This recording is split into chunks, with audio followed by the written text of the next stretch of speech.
Morning. Oh, got to plunge my coffee. Let's do that first. The decaffeinated coffee. Let's give that a plunge and a pour. Hope you're doing all right today. It's a nice day. Been out with the dog.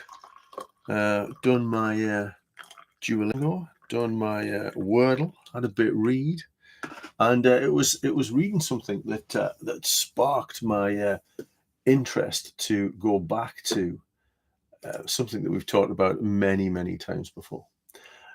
Which is why I kind of said, here I go again, planning. Planning is really important. Now, what I read this morning that made me think about this again, and what's interesting when you kind of delve into this kind of stuff, and when you delve into this kind of stuff, it's hard doing it when I can see it on the screen. When you delve into this, not it's still there.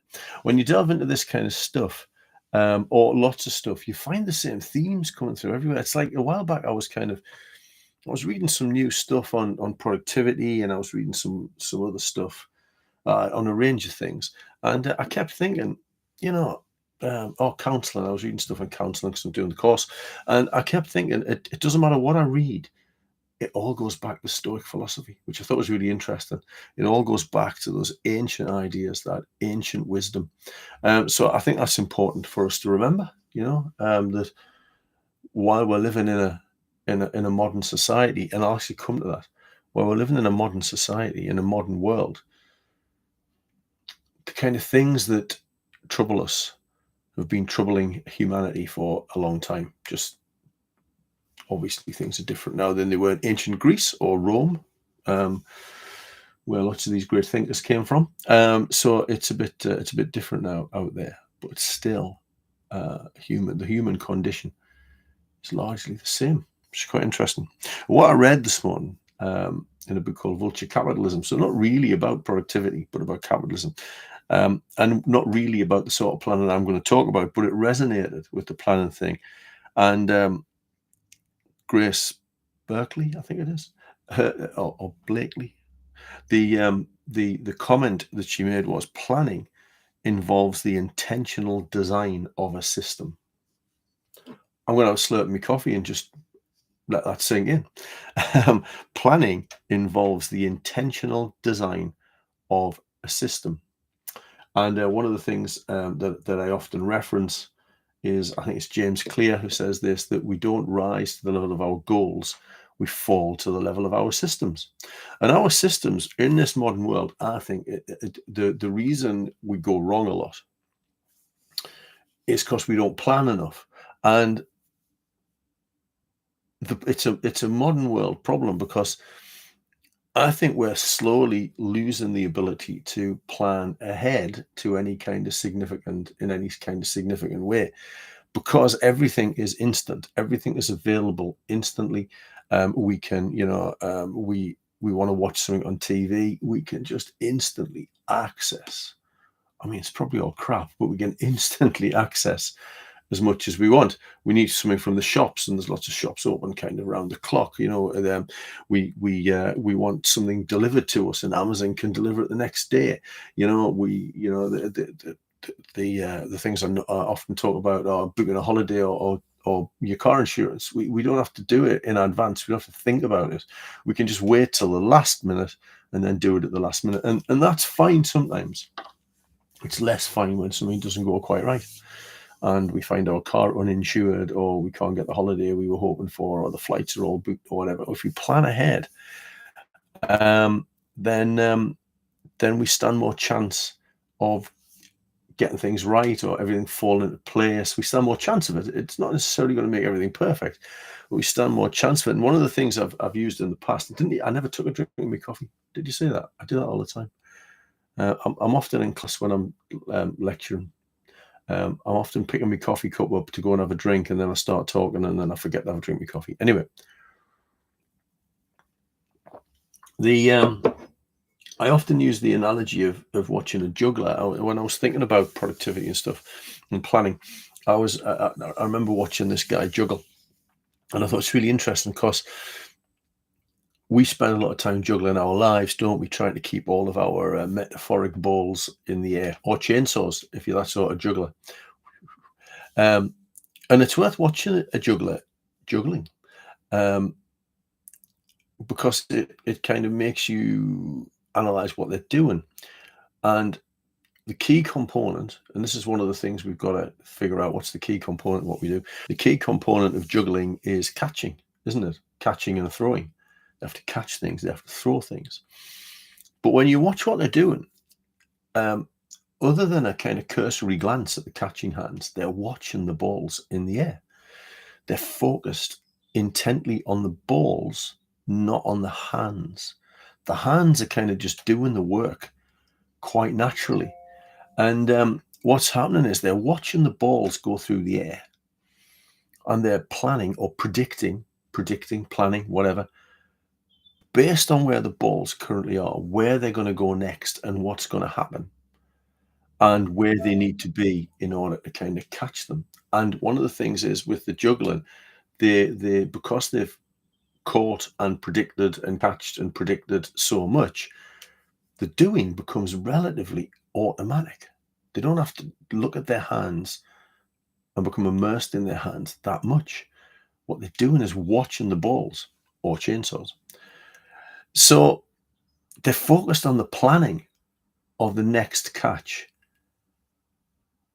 for longer, possibly. I don't know if you time it, but like, it strikes me when I watch them, they're watching the balls in the air more than they're looking at their hands.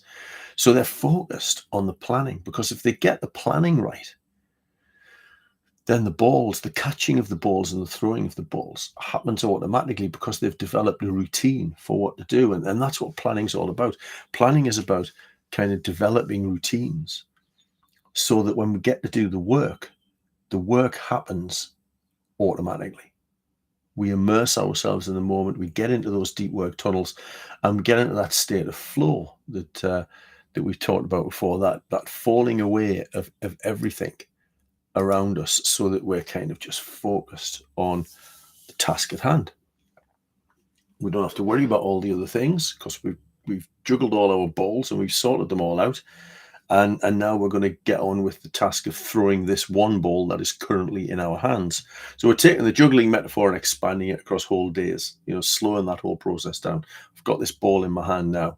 I need to deal with, or it's about to enter my hand, I need to deal with catching it and throwing it, while the other balls just gradually make their way. Right. Oh, here comes the next thing. Right. I know where it's at. I know what's going on. I need to catch it and throw it. So I quite like that. I think that works quite nicely. Yeah, so there's a few great thinkers think about this. Let's go Marcus Aurelius first. Marcus Aurelius said that we need to assemble our lives action by action. Assemble your life action by action. What is it that I need to do? What is it that I want to do? How am I going to wrestle that into some sort of order? And then within each thing, what are the actions that I need to take in order to do those things? So we're consolidating our tasks into a trusted system.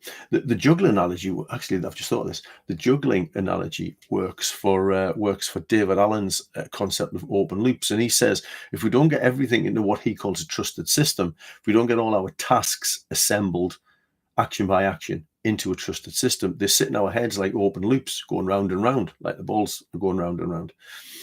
And if we don't kind of catch them from time to time and do something with them, then those open loops sit in our heads, and open loops take up psychological capacity to stay on task. So if you're trying to do something and you're constantly thinking, I must remember to do this thing and that thing and the other thing, then you lose the ability to stay focused on the task. So when you get our open loops out of our heads in a planning stage. And one of the other things David Allen says, which is really important, and it kind of fits with the juggling analogy a little bit, is you can't plan and do at the same time. So you have to spend time in planning of a morning, and then once you spend time in planning, then you can get onto the doing. And then you might want to drop into planning mode later on in the day. I think is the term manager mode and worker mode. I can't remember. I remember talking about this somewhere else, actually. Just quickly having a look in my system to see whether I've got those words right. But there's two ways of being. One is being in manager mode, and the other is being in worker mode. I think the reference is. Here, maker. Here we go. I love Obsidian. It's the maker versus manager. So you have to spend time in manager mode, managing your life, managing your calendar, managing your world. And then you have to spend time in maker mode, doing the job, making the thing. You know what I mean? Making the product, whatever that is, whatever your product is. And your product might be conduct the meeting or write the report or make a widget, whatever. So manager mode and maker mode. And we can't be in both modes at the same time. We have to be either managing our world or making, in inverted commas, things in our world. So planning is absolutely crucial. We bring the future into the present so that we can do something with it. And once we've done that, what I find is, anyway, for me, is if I haven't got my week planned, I'm kind of ruminating all the time on what the week holds. I'm kind of thinking, well, what's next? What do I need to do? What's going to bite me on the backside at some point because I hadn't remembered that I had to do it. So get into manager mode and sort all that out, then get into maker mode. And lots of people tell me, they say, well, my job is very unpredictable. And my response to that is there's no room for uncertainty about things that we already know about when we work in an uncertain environment. So you've got to take the things you can plan and plan those so you know what they are, so you don't lose them. And one of the problems with this is that the planning seems important to us, but it doesn't seem particularly kind of urgent. It's kind of, I'd rather be getting on and doing things than planning to do things. But the planning kind of pays dividends, to be fair. So I think that's important. And two guys, Masacampo and Baumeister. What's the matter? I said two guys and I don't know. God, there's the patriarchy in operation, isn't it? Just there like that. There it is. There's the patriarchy. Two people, Masacampo and Baumeister. I'll go and look up now whether they're men or women. They set out to explore planning, and they did this with students. And they took two groups of people, two groups of students, and the first group of people were asked to write about a task that they needed to do. So they wrote down the task. This is what I need to do. And the second group of people were asked to write about a task, but then create a plan for doing it. And then they gave them something complex to read. And they found the second group, who'd written down what they needed to do but had a plan for it, were much better at staying on task than the group who'd just written down, here's the thing I need to do. So there's something about having a plan that makes us able to settle in to what it is that we need to do. So get your trusted system on the go. Mine's my calendar. I use daily. I use kind of obviously time and task stuff. I use the time sections for things that are time sensitive or things that I want to do at a particular time. And then I use the daily reminders, the daily tasks, the all day tasks at the top for things that I might try and get done that day. And then what I don't get done, I move into the next day or next week or whatever it happens to be, or into a time slot if it's becoming crucial. So planning and having a trusted system helps you create this sense of flow in the moment.